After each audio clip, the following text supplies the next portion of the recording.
ನಾವು ಇಲ್ಲಿ ಅರ್ಥ ಮಾಡ್ಕೊಳ್ಬೇಕಾಗಿರೋದು, ಎಲ್ಲೋ ಅಲಹಾಬಾದ್ನಲ್ಲಿ ಹುಟ್ಟಿದಂಥ ಶ್ರೀಮತಿ ಇಂದಿರಾ ಗಾಂಧಿಯವರು ನಮ್ಮ ಚಿಕ್ಕಮಗಳೂರಿನಲ್ಲಿ ಸ್ಪರ್ಧೆ ಮಾಡ್ತಾರೆ. ಇಟಲಿನಲ್ಲಿ ಹುಟ್ಟಿದಂಥ ಸೋನಿಯಾ ಗಾಂಧಿಯವರು ಬಳ್ಳಾರಿಯಲ್ಲಿ ಸ್ಪರ್ಧೆ ಮಾಡ್ತಾರೆ. ದೆಹಲಿಯಲ್ಲಿ ಹುಟ್ಟಿದಂಥ ರಾಹುಲ್ ಗಾಂಧಿಯವರು ವಯನಾಡ್ನಲ್ಲಿ ಸ್ಪರ್ಧೆ ಮಾಡ್ತಾರೆ. ಇಲ್ಲೇ ಮೈಸೂರಿನಲ್ಲಿ ಚಾಮರಾಜನಗರದಲ್ಲಿ ನಮ್ಮ ಚಾಮುಂಡೇಶ್ವರಿನಲ್ಲಿ ಸಿದ್ದರಾಮಣ್ಣ ಅವರು ಇಷ್ಟು ವರ್ಷಗಳ ಕಾಲ ಇವತ್ತೇನು ಮೈಸೂರು ಜಿಲ್ಲೆ ಜನತೆ ಅವ್ರಿಗೆ ಆಶೀರ್ವಾದ ಮಾಡಿದರು. ಅವ್ರಿಗೆ ಎಲ್ಲೋ ಒಂದು ಕಡೆ ಮನಸ್ಸಿನಲ್ಲಿ ಇಲ್ಲ, ಕಳೆದ ಬಾರಿ 18ರಲ್ಲಿ ಸೋಲ್ಬೋದು ಅಂತಕ್ಕಂಥ ಒಂದು ಹಿನ್ನೆಲೆಯಲ್ಲಿ ಬಾದಾಮಿಗೆ ಹೋಗಿ ಅರ್ಜಿ ಹಾಕಿ ಅಲ್ಲಿ ಸ್ಪರ್ಧೆ ಮಾಡ್ತಾರೆ. ಹಂಗಿದ್ದಾಗ ಕುಮಾರಣ್ಣ ಅವರು ಕನ್ನಡಿಗರು ಸರ್, ಕನ್ನಡಿಗರು, ಕಾವೇರಿಯ ಪುತ್ರ ಕುಮಾರಣ್ಣ ಅವರು. ಹಾಗಾಗಿ ಇದನ್ನು ಪ್ರಶ್ನೆ ಮಾಡ್ತಕ್ಕಂಥದ್ದಕ್ಕೆ ಕಾಂಗ್ರೆಸ್ ಪಕ್ಷಕ್ಕೆ ಯಾವುದೇ ನೈತಿಕ ಹಕ್ಕಿಲ್ಲ ಅಂತಕ್ಕಂಥದ್ದು ನನ್ನ ಭಾವನೆ. ಯಾಕೆ ಪದೇ ಪದೇ ನಿಖಿಲ್ ಅವರು ಮತ್ತೆ ಕುಮಾರಸ್ವಾಮಿ ಅವರನ್ನ ಕಾಂಗ್ರೆಸ್ ಟಾರ್ಗೆಟ್ ಮಾಡ್ತಿದೆ? ಇರಲಿ, ಅದೆಲ್ಲ ಜನ ಉತ್ತರ ಕೊಡ್ತಾರೆ, ಬನ್ನಿ ಅದ್ರ ಬಗ್ಗೆ ನಾವು ಚರ್ಚೆ ಮಾಡ್ಬಾರ್ದು. Thank you.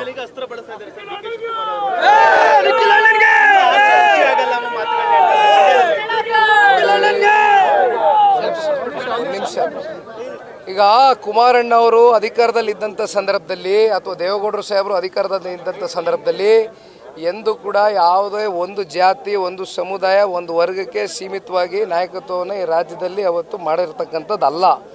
ಹಾಗಾಗಿ ಇವತ್ತು ಈ ರೀತಿಯಾದಂಥ ಮಾತುಗಳು, ಈ ರೀತಿಯಾದಂಥ ಹೇಳಿಕೆಗಳಿಗೆ ಮಂಡ್ಯ ಜಿಲ್ಲೆ ಜನತೆ ಭಾಳ ಸೂಕ್ಷ್ಮ ಸ್ವಭಾವದ ವ್ಯಕ್ತಿಗಳು.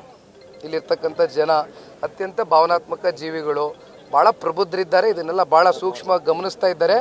ಸರಿಯಾದಂಥ ಸೂಕ್ತವಾದಂಥ ಸಂದರ್ಭದಲ್ಲಿ ಸೂಕ್ತವಾದಂಥ ಅಭ್ಯರ್ಥಿಯ ಗೆಲುವಿಗೆ ಜನ ತೀರ್ಮಾನ ತಗೊಳ್ತಾರೆ ಅಂತ ನನ್ನ ಭಾವನೆ. ಮಾತನಾಡುವಂಥ ಸಂದರ್ಭದಲ್ಲಿ ಮತ್ತೆ ಇನ್ನೊಂದು ಕಡೆ ಹೇಳ್ತಾರೆ, ಜಾತ್ಯತೀತ ತತ್ವವನ್ನು ಮರೆತಂತವರು ಕುಮಾರಸ್ವಾಮಿ ಅವರು ಇದ್ದು ಸತ್ತಂಗೆ ಅಂತ ಡಿ ಕೆ ಶಿ ಅವರು ಹೇಳಿದ್ದಾರೆ. ನೋಡಿ, 2019ರಲ್ಲಿ ಇದೇ ಕಾಂಗ್ರೆಸ್ ಪಕ್ಷದವರು 18ರಲ್ಲಿ ನೆನೆಸ್ಕೊಳ್ಬೇಕಾಗ್ತದೆ.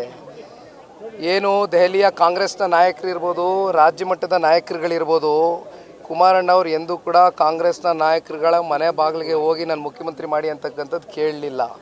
ಅವರೇ ಬಂದು ತರಾತುರಿಯಲ್ಲಿ 5 ವರ್ಷಗಳ ಕಾಲ ಸಂಪೂರ್ಣವಾಗಿ ನಿಮಗೆ ಬೆಂಬಲ ಸೂಚಿಸ್ತೇವೆ, ಈ ರಾಜ್ಯದ ಮುಖ್ಯಮಂತ್ರಿ ಆಗಿರಿ ಅಂತಕ್ಕಂಥದ್ದನ್ನು ಅವ್ರ ಮೇಲೆ ಒತ್ತಡ ಏರಿ ತದನಂತರ ಅವರು 19ರಲ್ಲಿ ಯಾವ ರೀತಿ ಮೈತ್ರಿ ಧರ್ಮವನ್ನು ಪಾಲನೆ ಮಾಡಿದ್ರು, ಮಂಡ್ಯದಲ್ಲಿ ಏನಾಯಿತು, ತುಮಕೂರಿನಲ್ಲಿ ಏನಾಯಿತು, ಅನೇಕ ಲೋಕಸಭಾ ಕ್ಷೇತ್ರಗಳಲ್ಲಿ ಏನೇನು ಆಯಿತು ಅಂತಕ್ಕಂಥದ್ದು ಇವತ್ತು ನಮ್ಮ ಕಣ್ಮುಂದೆ ಇರತಕ್ಕಂಥ ಒಂದು ಇತಿಹಾಸ.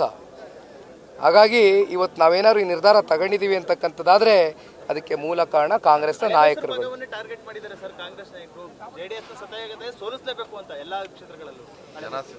ನೋಡಿ ಅಣ್ಣ, ಒಂದು ಮಾತು ಹೇಳ್ತೇನೆ, ಟಾರ್ಗೆಟು ಅಂತಕ್ಕಂಥದ್ದು ಸಹಜವಾಗಿ ನಮ್ಮ ಎದುರಾಳಿ ಮಾಡ್ತಕ್ಕಂಥದ್ದು ಸರ್ವೇ ಸಾಮಾನ್ಯ.